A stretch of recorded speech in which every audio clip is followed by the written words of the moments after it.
जय हिंद।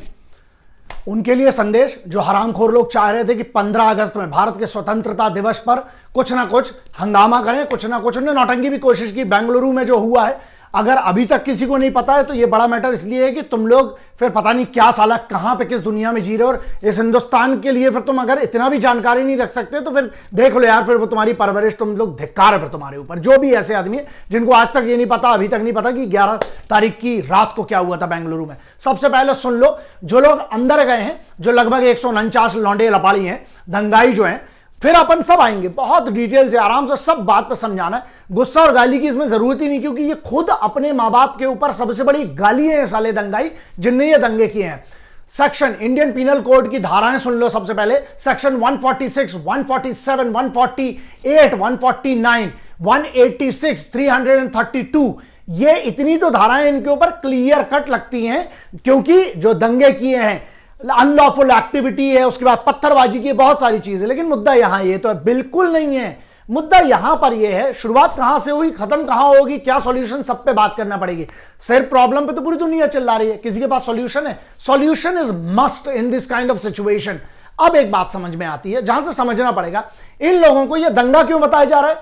दो पक्ष नहीं लड़े हैं इसमें, एक पूरी भीड़ ने क्यों हमला किया है। सवाल यह है, सवाल क्या क्या है पहले वो देख समझ लो, क्यों हुआ वो समझ लो। ये वो हरामखोर लोग हैं जो मेरे जैसों की मेहनत पर पानी और आग लगा देते हैं। साले इतने साल से चिल्ला रहे हैं, झगड़ रहे हैं, दंगा मत करो बे, किसी का कुछ नहीं होगा। हां, कानून के हिसाब से अगर बात करें, और yes, most strict action has to be taken against these bastards.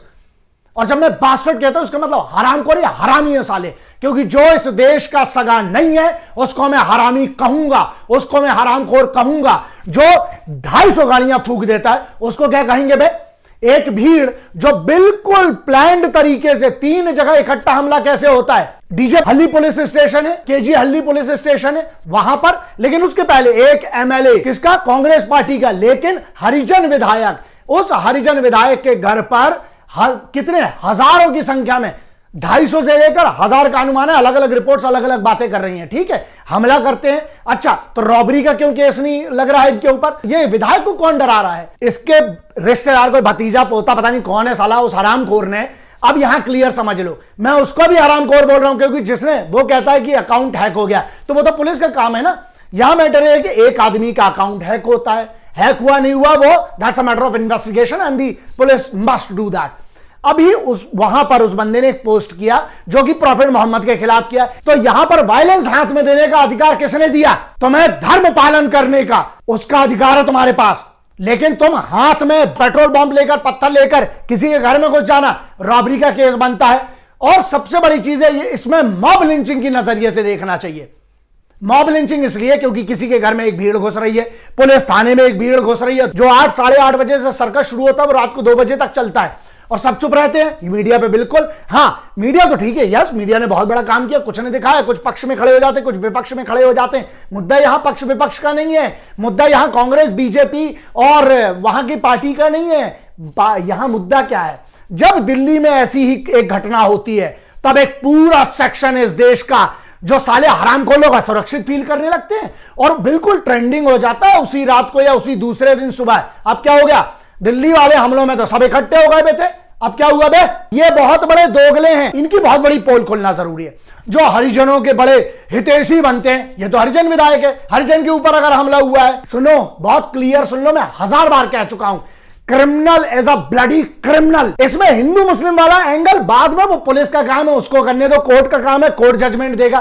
तो मत सोशल मीडिया में करने लगो कि मुसलमान गलत, हिंदू गलत, पहले इसने किया, उसने किया। यहीं पर एक बात और समझ में आती है कि उसी विधायक के घर के सामने एक हनुमान मंदिर है, वहां पर कुछ ऐसे मुस्लिम भी बच्चे, अरे मुझे नाज है उनकी मां की कोख पर यार, उन बच्चों ने वहां पर एक पूरी की पूरी ह्यूमन चेन बनाई कि कहीं मंदिर पे हमला ना हो, मंदिर पर नुकसान न करे भीड़ दंगाइयों की। ये भी तो मुस्लिम है ना। तुम्हारी गाड़ी चोरी होगी तो तुम किसी और की गाड़ी चुरा लोगे, तो पुलिस किस लिए है बे? कानून व्यवस्था किस लिए है? लॉ एंड ऑर्डर किस लिए है? और हां, जो हरिजनों के हितैषी थे, अब कहां गए?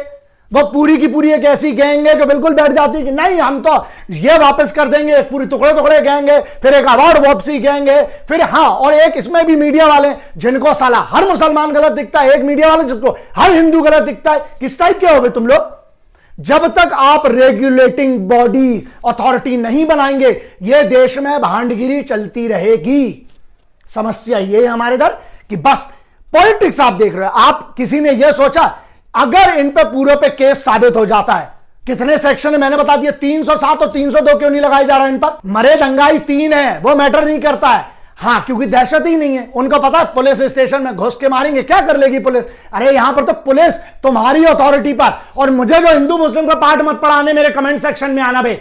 हाँ, तुमको फ्रीडम ऑफ एक्सप्रेशन है, तुमको राइट है अपनी राय रखने का, आप रखिए, लेकिन हिंदू मुस्लिम दंगाई वाली बात मत करना। अति हिंदू मैं जब मुसलमानों के लिए बोलता हूं कि वो सही है तो हिंदू खड़े हो जाते हैं, जब मैं हिंदुओं के लिए बोलता हूं सही है तो मुसलमान अगेंस्ट में खड़े हो जाते हैं। मेरे को गद्दार लिखते हो तुम लोग। अबे तुम्हारे हिसाब से मैं गद्दार हूं क्योंकि मैं हिंदू मुस्लिम की बात करता हूं। वाह, मुझे घंट फर्क नहीं पड़ता है, क्योंकि तुम्हारी इतनी औकात नहीं है कि मेरे लिए तुम जो कहते हो मुझे कोई फर्क नहीं पड़ता, क्योंकि मैं एक चीज जानता हूं, ना बाइबल से चलेगा, ना कुरान से चलेगा, ना गीता से चलेगा, ना कुरान से चलेगा।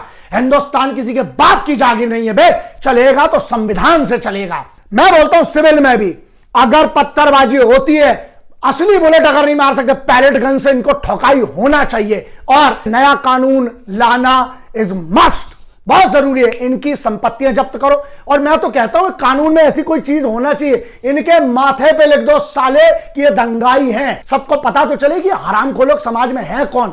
जो एक मेरी पूरी जिंदगी में चिल्ला चिल्ला के परेशान हो गया, अबे दंगे मत करो, कानून की इज्जत करो, संविधान की इज्जत करो, वर्दी वालों की इज्जत करो। मान लो वो जो लौंडा है जिसने पोस्ट की है प्रॉफेट मोहम्मद के खिलाफ, बिल्कुल गलत है। मैं कहता हूं किसी भी धर्म की किसी भी, क्योंकि वो कानून के खिलाफ है, और मैं कौन होता हूं डिसाइड करने वाला। अगर आपकी फीलिंग आहत हुई है तो आप क्या करोगे? आप जाओगे पुलिस के पास, है ना? मतलब ये समझ में नहीं आ रहा कि आजकल एक नया ट्रेंड चला है, और ये केंद्र सरकार के लिए भी वार्निंग है, ये वार्निंग स्टेट गवर्नमेंट के लिए भी है। एक बात बहुत सही है कि दंगे अगर होते नहीं करवाए जाते हैं, तो जो ये कहता है कि दंगे होते नहीं करवाए जाते, सबूत लाना, मैं खड़ा होता हूं तेरे साथ, मैं बनूंगा, मैं PIL दायर करूंगा सुप्रीम कोर्ट में। कौन है अथॉरिटी डिसाइड करने के लिए क्या सही है क्या गलत है? ये मालूम है, जब तुम खुद से डिसाइड करने लगोगे, ऐसे में तो आग लग जाएगी, ऐसे में तो गोलियां चल जाएगी। मतलब मैंने पूरी जिंदगी स्किल सीखी हड्डी तोड़ने की, तो किसी ने मुझसे बोला कि तुम गलत हो, मैं उसको मुंह तोड़ दूं? नहीं। मेरे बारे में बुरा कहा किसी ने, मैं सीधे डिफेमेशन के लिए जाऊंगा, मानहानि के लिए जाऊंगा। मैं कानून के हिसाब से चलूंगा, ना कि यार ये जंगल राज बनाना है क्या भाई हिंदुस्तान में? आजकल जिसको मर्जी आई, कोई बात पसंद नहीं आई, दंगे शुरू हो गए। नहीं, क्योंकि ये सॉल्यूशन की बात आ गई। प्रॉब्लम तो सबको पता है क्या हुई, बात यहां है सॉल्यूशन की। SDFI जो भी ऑर्गेनाइजर PFI का फ्रंट है, सबको पता है इनको इतना वो फुटेज नहीं देना है। हरामखोर लोग साले, इनका जरा चेक करो, इनका बैकग्राउंड चेक करो, इनकी मनी चेक करो। ED के पास इनको पूरा क्लियर कट पता होना चाहिए इनकी। अगर एक बार इन्वेस्टिगेशन सही तरीके से हो गई, जिनका भी फंड्स कहीं से भी टेरर एक्टिविटीज के क्लियर कट आता है, आप क्लियर चेक करो। 66F में क्लियर कट लिखा हुआ है कौन सी, साइबर टेररिज्म, और उसके बाद ED में 50 सेक्शन है इकोनॉमिक ऑफेंस के। इन सबको मैं तो कहता हूं 300-300 साल की सजा नहीं होगी ना जब तक, तब तक कुछ नहीं होगा। और दंगाइयों का अगर साबित होता है, वो दंगाई किसी के औलाद हो, किसी धर्म से हो, किसी का बाप हो, उसका बाप कुछ भी हो, साले को जब तक पब्लिक एग्जीक्यूशन नहीं करोगे, कानून के हिसाब से जब तक उसको नहीं टांगोगे, नया कानून स्ट्रिक्ट लॉ बना के और उसका पालन जब तक आप नहीं करवाओगे, इस देश में नहीं होने वाला।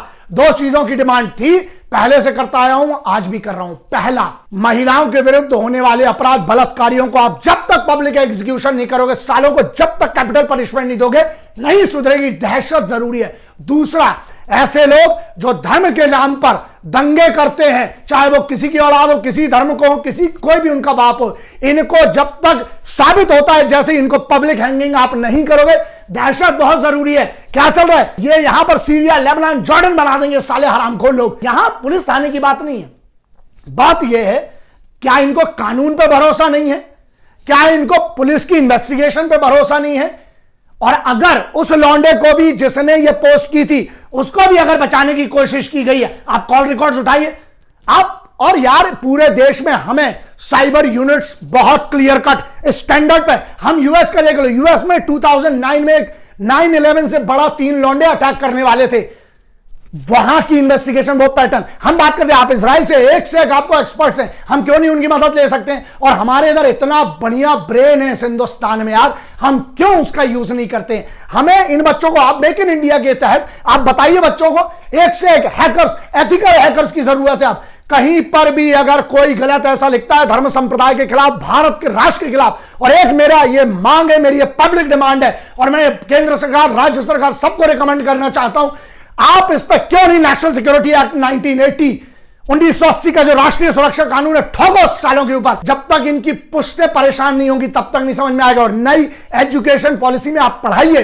कि अगर आप ये गलत करेंगे तो आपके खिलाफ ये होगा, और ये भी पढ़ाइए बच्चों को। हमें बाकी ज्ञान की जरूरत नहीं है, बच्चों को कम से कम संविधान पता होना चाहिए, कानून पता होना चाहिए कि अगर हमने गलती की भारत के नागरिक होने के नाते तो हमारी ऐसी तैसी कानून करेगा। और दूसरी एक सबसे बड़ी चीज है, जो ये गैंग है इनको आइडेंटिफाई कीजिए, चाहे वो कोई भी हो। इस पूरे इसमें 1000 लोग कैसे इकट्ठे हो गए, अब ये आपके ऊपर छोड़ता हूं। मैं आवाज उठा रहा हूं और ध्यान रखिएगा, मैं आखिरी तक घसीटूंगा। मेरे लिए कोई मैटर नहीं करता है, जहां वतन आता है वतन से बड़ा कोई नहीं। मेरा धर्म जो है वो तिरंगा था, है और रहेगा, और तीनों रंग बराबर है मेरे लिए। जो वतन के खिलाफ है उसको उठाओ, उनके हिसाब से टैटू बनाओ और मत्थे पे टैटू बनाओ कि ये साला इस देश के लिए खतरा है। राष्ट्रीय सुरक्षा कानून से कम कुछ नहीं लगना चाहिए इन लोगों के ऊपर। अब ये आपके ऊपर है, आप इस देश को कैसा चलाना चाहते हैं, डर के माहौल में या दिलेरी के माहौल में। वतन के खिलाफ जाओगे तो वतन को उस आदमी के खिलाफ जाना चाहिए जो भी आदमी मेरे वतन के खिलाफ जाता है।